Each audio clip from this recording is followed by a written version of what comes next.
सिंधुदुर्गमध्ये जो प्रकार घडला त्या प्रकाराचं उगमस्थान हे कोल्हापुरातून असावं असं मला जाणवतं।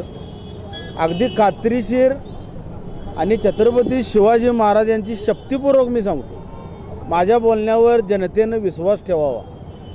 कोल्हापूर शहरामध्ये अर्ध शिवाजी महाराजांचा पुतळा शिवाजी पेठेमध्ये त्याचं सुशोभीकरण 33 ते 40 लाख ते 45 लाख निधीमध्ये मी करून दाखवलं।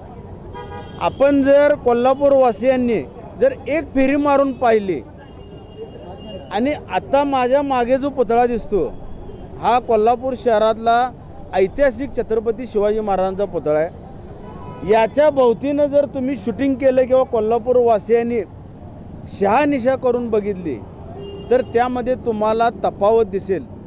2 ते 2.25 कोटी रुपये ह्या सुशोभीकरणाला खर्च केलेले आहेत आणि अर्ध शिवाजी महाराजांच्या पुतळ्याचा 40 लाख निधीमध्ये अतिशय याच्यापेक्षाही दिमाखात आणि देखणं सुशोभीकरण झालेलं।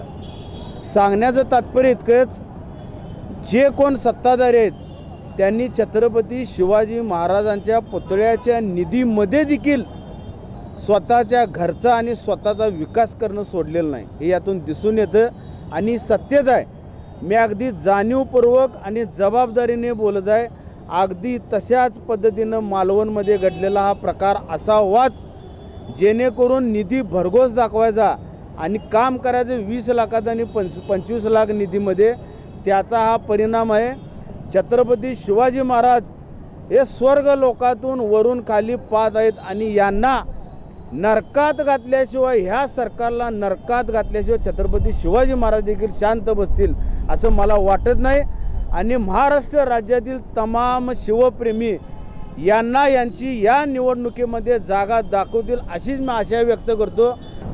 ते भूकंप कसला आहे त्यांचा माहीत नाही, पण एक सांगतो, कोल्हापूर जिल्ह्यामध्ये सुप्त लाट आहे। ती सुप्त लाट अंडर करंट असल्यामुळे ज्यांचं नाव आता तुम्ही घेतलं त्यांनाही लाट सुनामी पद्धतीनं महाविकास आघाडीच्या माध्यमातून दिसेल आणि सुनामीत कोणीही दिसणार नाहीत, हे शिंदे सरकार।